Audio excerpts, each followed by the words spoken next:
ശ്രീ ശിവദാസ്, ഇപ്പോൾ China, India, അതോടൊപ്പം Russia ഒരു പുതിയ സഖ്യം, പുതിയ രീതിയിലുള്ള സഹകരണം എന്ന രൂപത്തിലേക്ക് എത്തുകയാണ്. ഷാങ്ഹായ് ഉച്ചകോടി പ്രതീക്ഷ നൽകുന്നതാണോ?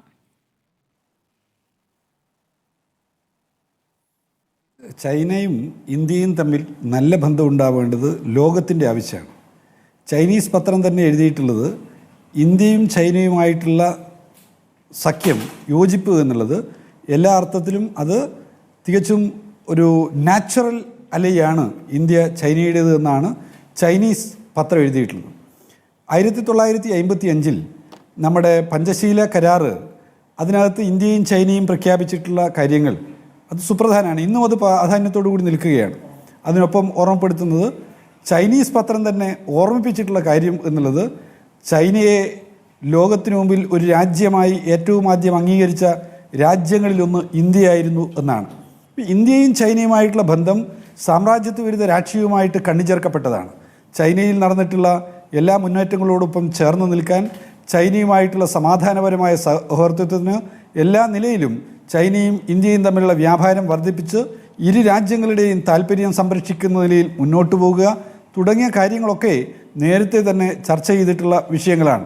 അപ്പോൾ ചൈന, ഇന്ത്യ, റഷ്യ ഈ ഒരു കൂട്ടായ്മ വളർന്നു വരുന്നത് അത് ലോകത്ത് ഡോളറിൻ്റെ ആധിപത്യത്തിനെതിരായിട്ടുള്ള ഒരു ശബ്ദമായി രൂപപ്പെടുന്നത് വലിയ പ്രതീക്ഷയാണ്. അപ്പോൾ ഡോളറിൻ്റെ ആധിപത്യം, ഡോളറിനെ വിപ്പണൈസ് ചെയ്ത് ആയുധമാക്കി നമ്മുടെ അവികസിത രാജ്യങ്ങളെ, വികസ്വര രാജ്യങ്ങളെ വേട്ടയാടുന്നതിന് വേണ്ടി അമേരിക്ക ശ്രമിച്ചുകൊണ്ടിരിക്കുമ്പോൾ ഈ ഘട്ടത്തിൽ ഇന്ത്യയും ചൈനയും റഷ്യയുമെല്ലാമായി വർദ്ധിച്ചു വരുന്ന സൗഹാർദ്ദം നമ്മെ സംബന്ധിച്ചിടത്തോളം പ്രതീക്ഷാ നിർഭരമാണ്. പക്ഷേ ഇന്ത്യയിലെ ഭരിക്കുന്ന പാർട്ടി, ആ ഭരിക്കുന്ന പാർട്ടി എക്കാലത്തും പറഞ്ഞുകൊണ്ടിരിക്കുന്നത് അമേരിക്കയും അമേരിക്കയുടെ ഭരണാധികാരികളും ഞങ്ങളുടെ പ്രിയപ്പെട്ടവരാണ്, മൈ ദോസ്ത്, മൈ ഫ്രണ്ട് എന്ന് വിളിച്ച് പ്രസംഗം ആരംഭിച്ച ഒരു പ്രധാനമന്ത്രിയെ നമ്മൾ ഓർമ്മിക്കുന്നുണ്ട്. ഇപ്പോൾ നിങ്ങൾ അറിയേണ്ടുന്ന കാര്യം, കോട്ടൺ ഇറക്കുമതിയിൽ 11% ആ തീരുവ സ്ക്രാപ്പ് ചെയ്യുന്നതിനെതിരായിട്ട് കർഷകരും തൊഴിലാളികളും രംഗത്ത് വന്നുകൊണ്ടിരിക്കുകയാണ്. അപ്പോൾ അമേരിക്കയുടെ മുകളിൽ അമേരിക്കൻ ഉൽപ്പന്നങ്ങൾക്ക് നികുതി ചുമത്തുന്നതിന് മടിക്കുന്ന, അമേരിക്കയെ എല്ലാ അർത്ഥത്തിലും, ഒരർത്ഥത്തിലും മറ്റൊരർത്ഥത്തിൽ പിന്തുണച്ചുകൊണ്ടിരിക്കുന്ന ഒരു ഗവൺമെൻറ് രാജ്യത്തിലെ ജനങ്ങളുടെ താല്പര്യം ഉയർത്തിപ്പിടിക്കുന്നതിനുള്ള ധീരത കാണിക്കുന്നില്ല എന്നുള്ള പ്രയാസകരമായിട്ടുള്ളൊരു മുഹൂർത്തത്തിലാണ് നമ്മൾ നിൽക്കുന്നത്. കോട്ടൺ ഇൻഡസ്ട്രിയിലെ ഏറ്റവും പ്രധാനപ്പെട്ട ഒരു കാര്യമാണ് 11% നികുതി സ്ക്രാപ്പ് ചെയ്തതോടുകൂടി ഇന്ത്യയിലെ കോട്ടൺ, പരുത്തി കർഷകരുടെ നിത്യജീവിതത്തിൽ അതുണ്ടാക്കാൻ പോകുന്ന പ്രശ്നങ്ങൾ, അത് ആരെ സഹായിക്കാനാണ്? ഇന്ത്യയിലെ സാധാരണക്കാരനെ സഹായിക്കാനാണോ? ഇന്ത്യയിൽ ഏറ്റവും കൂടുതൽ ആത്മഹത്യ നടക്കുന്നത് വിദർഭ ഉൾപ്പെടുന്ന മേഖലകളിലാണ്, പരുത്തി കർഷകരുടെ മേഖലകളിലാണ്. ആ പാവപ്പെട്ട കർഷകർക്ക് അമിതഭാരം അടിച്ചേൽപ്പിച്ചാൽ ആ ഭാരം തൊഴിലാളികളുടെ മുകളിലേക്ക് വരും. അവിടെ തൊഴിലെടുക്കുന്ന തൊഴിലാളിയുടെ കൂലിയെ അത് ബാധിക്കും, അവൻ്റെ ജീവിത സൗകര്യത്തെ അത് ബാധിക്കും. അങ്ങനെ തൊഴിലാളിയുടെ മുകളിൽ പ്രയാസങ്ങൾ ഉണ്ടായിക്കഴിഞ്ഞാൽ ഈ തൊഴിലാളിയെ ആശ്രയിച്ച് ജീവിക്കുന്ന ഒരുപാട് സാമൂഹ്യ വിഭാഗങ്ങളുണ്ട്. ഓട്ടോറിക്ഷ ഡ്രൈവർ, ആ ഓട്ടോറിക്ഷയിൽ സാധാരണക്കാർ കയറണമെങ്കിൽ അയാളുടെ കയ്യിൽ പണം വേണം, ടാക്സി വിളിക്കണമെങ്കിൽ അയാളുടെ കയ്യിൽ പണം വേണം. ഇങ്ങനെ ഈ തൊഴിലാളികളെ ആശ്രയിച്ച് ജീവിക്കുന്ന സാധാരണക്കാരായ മനുഷ്യർ, അവർ തൊഴിലിടങ്ങളിലേക്ക് പോകുമ്പോൾ വാഹനം ഉപയോഗിക്കും, തൊഴിലിടങ്ങളിൽ നിന്ന് തിരിച്ചു വരുമ്പോൾ വാഹനം ഉപയോഗിക്കും. ഈ പാവപ്പെട്ട മനുഷ്യരുടെ വരുമാനത്തിലുണ്ടാവുന്ന കുറവ് സമൂഹത്തിൻ്റെ സമസ്ത മേഖലകളിലും അത് പ്രതിഫലിക്കുമെന്നുള്ളത് നമുക്ക് കാണാനാവുന്ന കാഴ്ചയാണ്.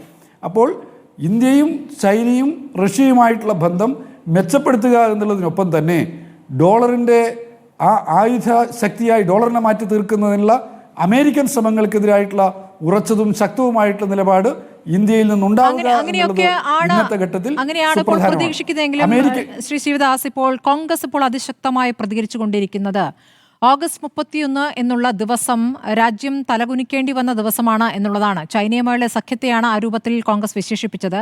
അതിന് കാരണം പാകിസ്ഥാനുമായി ചേർന്ന് ഇന്ത്യയെ ആക്രമിക്കാൻ പാകിസ്ഥാന് സഹായം ചെയ്തത് ചൈനയാണ് എന്നതടക്കമുള്ള കാര്യങ്ങളാണ് ചൂണ്ടിക്കാണിക്കുന്നത്. അപ്പോൾ ഇതിനെ സ്വാഭാവികമായ സൗഹൃദമായി അങ്ങേക്ക് എങ്ങനെ കാണാൻ സാധിക്കും? കോൺഗ്രസ് എടുക്കുന്ന നിലപാടുകൾ ന്യായീകരിക്കേണ്ടുന്ന ബാധ്യത എന്നെ സംബന്ധിച്ചിടത്തോളം ഇല്ല. ഇന്ത്യയെ അമേരിക്കയുടെ നുഖത്തിൻ്റെ കീഴിൽ കൊണ്ടു കെട്ടുന്നതിന് വേണ്ടി തീവ്രമായി ശ്രമിച്ചിട്ടുള്ള രാഷ്ട്രീയ പാർട്ടിയുടെ പേര് കോൺഗ്രസ് എന്നുകൂടിയാണ്.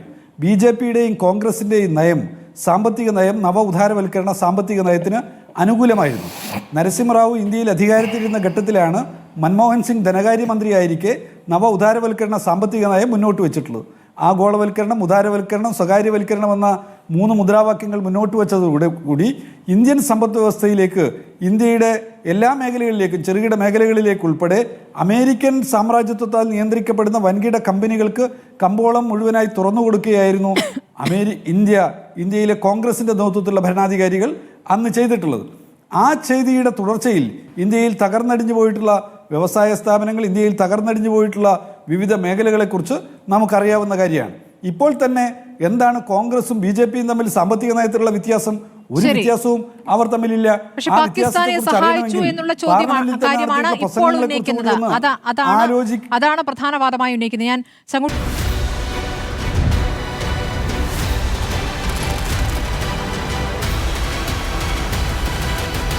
ഡിബേറ്റ് വിത്ത് സ്മൃതി പരുത്തിക്കാട്.